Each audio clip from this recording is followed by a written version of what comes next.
terkecoh dengan perkembangan di media sosial.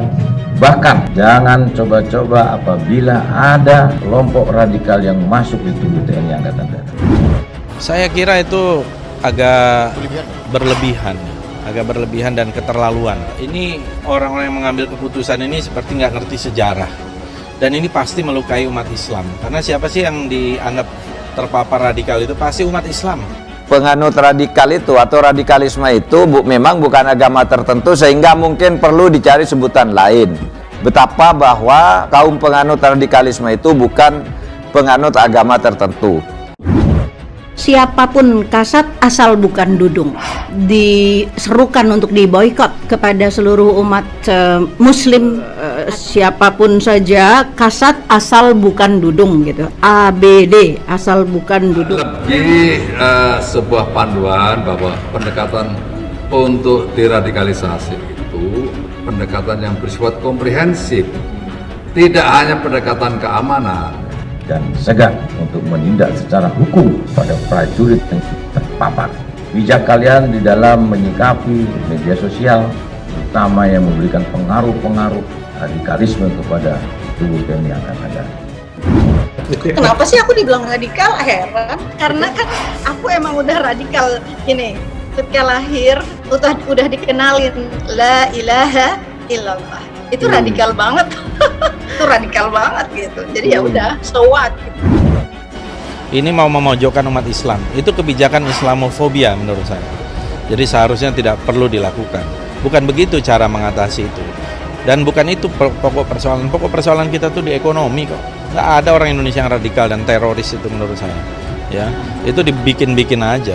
Terus kegiatannya sekarang apa sih radikalisme? Radikalisme itu paham yang berpandangan bahwa sistem bernegara kita ini salah, sehingga harus dibongkar dari akarnya. Yang wajar dan pantas untuk menjadi kasat adalah siapapun asal bukan duduk. pendekatan komprehensif itu bisa melalui pendidikan, edukasi, perbaikan infrastruktur sosialnya, perbaikan infrastruktur pendidikan. Perusak sejarah TNI dengan mengomandani penurunan baliho Habib Rizik Syihab di Petamburan. Pangdam Jaya, Maijen TNI Dudung mengatakan dialah yang menyuruh untuk penurunan baliho-baliho itu. Kok TNI sampai turun tangan menurunkan baliho atau spanduk-spanduk itu? Ini yang menurut saya menjadi pertanyaan.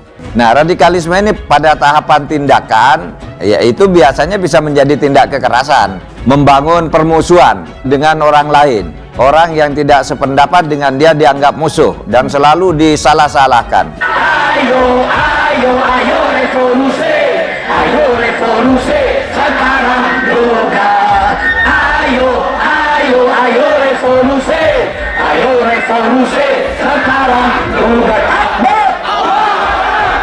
Dipaksakan untuk diterapkan pada Habib Rizik karena mereka ingin menghukum dan memenjarakan Habib Rizik, bukan ingin menegakkan keadilan.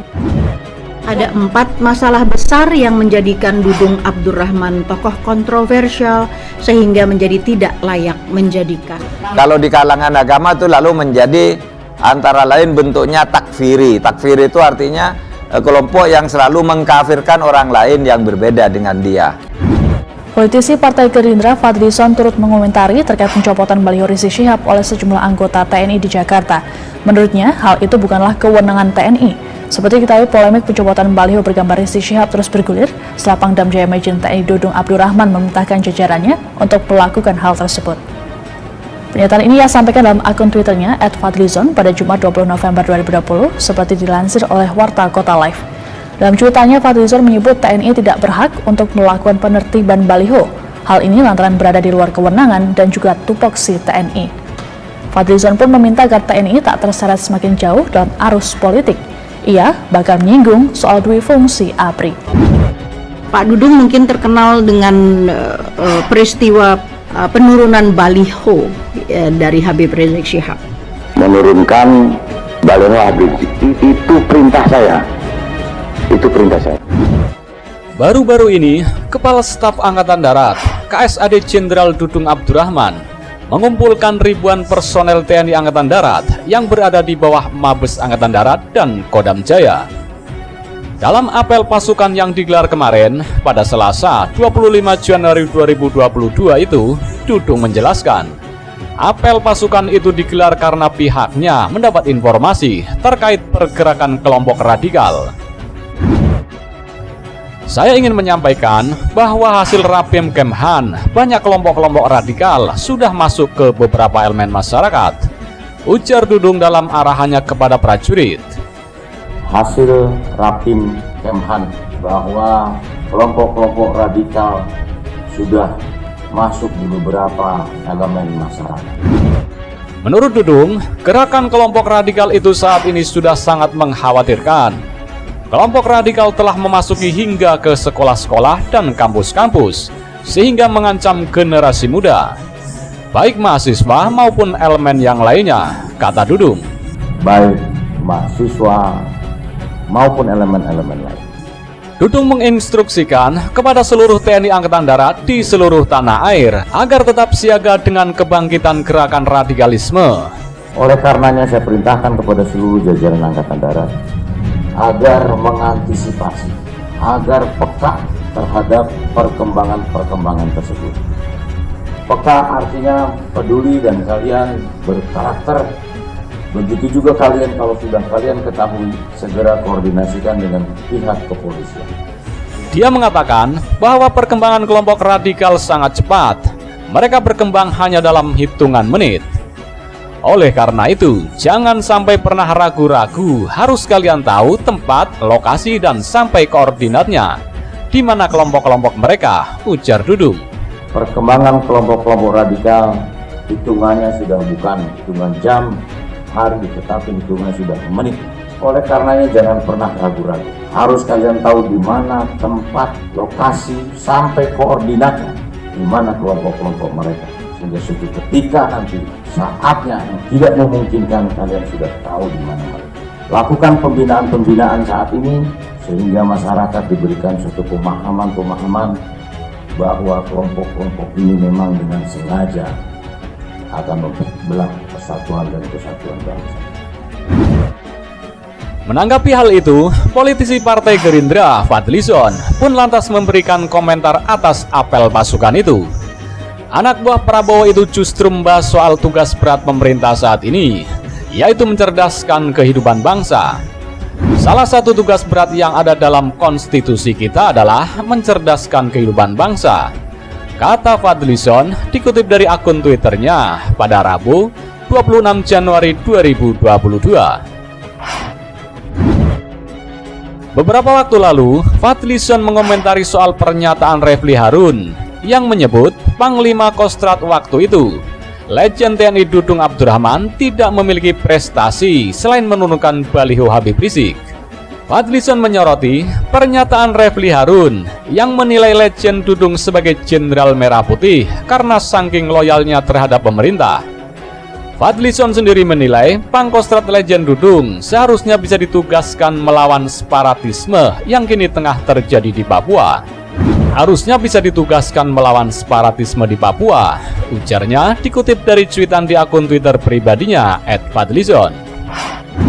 Diberitakan sebelumnya, Refli Harun sempat menyindir Legend TNI Dudung Abdurrahman yang belum lama ini membuat heboh usai pernyataannya soal agama.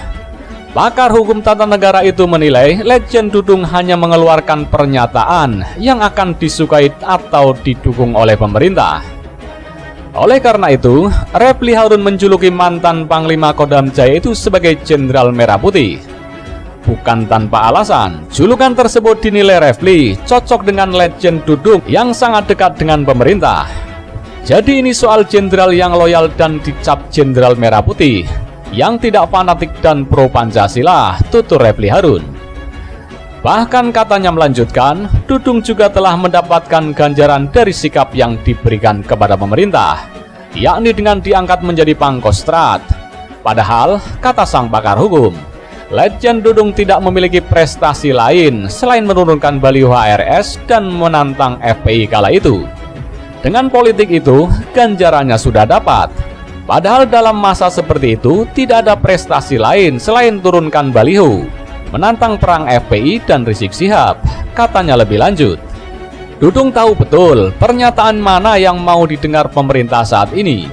Jadi dia mengatakan semua agama sama, maka itulah yang ingin didengar lingkar istana. Dudung tahu betul memainkan psikologis itu, ujar Refli Harun. Jauh sebelum ini, Fadlizon mengomentari aksi Pangdam Jaya waktu itu, Mayor Jenderal Dudung Abdurrahman yang mencopot spanduk dan baliho Rizik Syihab, pimpinan Front Pembela Islam kala itu. Menurut Pangdam Jaya, sampai saat ini kurang lebih sudah sekitar 900 spanduk dan baliho imam besar FPI itu yang dicopot TNI. Atas pencopotan itu, Fadli pun mencuit di akun @fadlizon pada Selasa 24 November 2020. Menurut dia, Pangdam Jaya akan dikenang sebagai orang yang berhasil memenangkan perang baliho. Alasannya, Dudung sejauh ini berhasil menumpas 900 baliho. Tak lupa dalam cuitan Fadlizon menyertakan tagar The Baliho War. Diberitakan sebelumnya, menurut Dudung, saat ini pihaknya seperti sedang melakukan penyerangan terhadap baliho itu. Kalau istilah dalam dasar-dasar serangan, itu momentum serangan jangan sampai terhenti. Jadi terus kami lanjutkan tugas ini, ujar Dudung di Pangdam Jaya, Celilitan, Jakarta Timur pada Senin 23 November 2020. Menurut Dudung, pencopotan spanduk dan baliho itu penting dan untuk kepentingan rakyat, khususnya di Jakarta. Ia mengatakan sampai saat ini kurang lebih sudah ada sekitar 900 spanduk dan baliho imam besar yang dicopot TNI. Di DKI masih berlanjut momentum serangan, jangan berhenti, masih banyak yang perlu dicopot, ujar Dudung.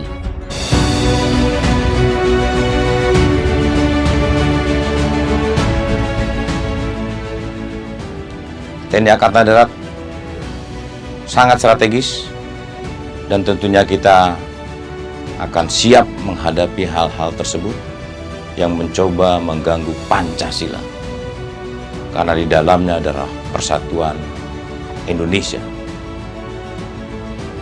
Yakinkan, saya memberikan keyakinan kepada masyarakat, kepada rakyat Indonesia, bahwa TNI Angkatan Darat akan bersama-sama dengan rakyatnya untuk sama-sama membangun keutuhan Negara Kesatuan Republik Indonesia.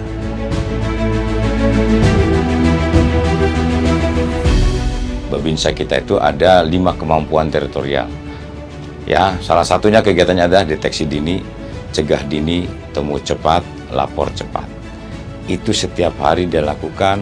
Saya sampaikan bahwa agar temukan kegiatan-kegiatan mereka di mana tempatnya, dan tentunya tadi saya sampaikan bahwa apapun kegiatan ini nanti kita akan berkolaborasi dengan pihak kepolisian, karena tidak serta-merta kita tahu, kita dapat, kemudian kita tangkap, tidak bisa. Itu tetap prosedur kepolisian tetap dikedepankan.